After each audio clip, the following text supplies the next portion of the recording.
সুপ্রিয় শিক্ষার্থীবৃন্দ, বানান শুদ্ধিকরণ থেকে আমাদের 2টি করে মিনিমাম প্রশ্ন থাকেই। তো আমরা বানান শুদ্ধিকরণের কিছু প্রশ্ন পড়ব। প্রথম রুলসটি হলো, আলি প্রত্যয়যুক্ত বানানে হ্রস্বইকার হবে এবং বলি বা আবলি প্রত্যয়যুক্ত বানানেও হ্রস্বইকার হবে।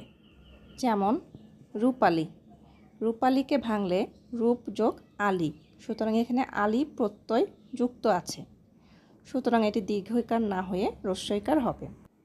আবার স্বর্ণালী, স্বর্ণালীতেও আলি যুক্ত আছে, সুতরাং এটি দীর্ঘইকার ভুল, হ্রস্বইকার সঠিক। চৈতালি, চৈতালি দীর্ঘইকার ভুল, সঠিক হবে হ্রস্বইকার।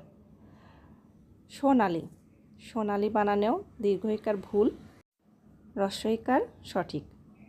পূবালী, পূবালী বানানেও দীর্ঘইকার ভুল, হ্রস্বইকার সঠিক। বর্ণালী, বর্ণালী বানানেও দীর্ঘইকার ভুল, শুদ্ধ হবে হ্রস্বইকার। প্রণালী, প্রণালী বানানেও দীর্ঘইকার ভুল, হ্রস্বইকার সঠিক। এই পর্যন্ত আমরা আলি প্রত্যয়যুক্ত শব্দগুলো দেখলাম। এরপরে আমরা বলি বা আবলিগুলো দেখব।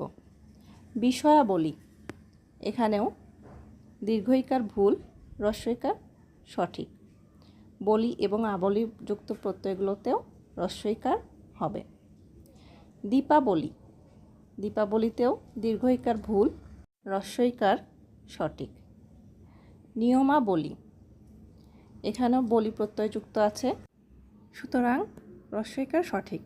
বাহুবলী, এখানেও বলি থাকায় হ্রস্বইকার হবে।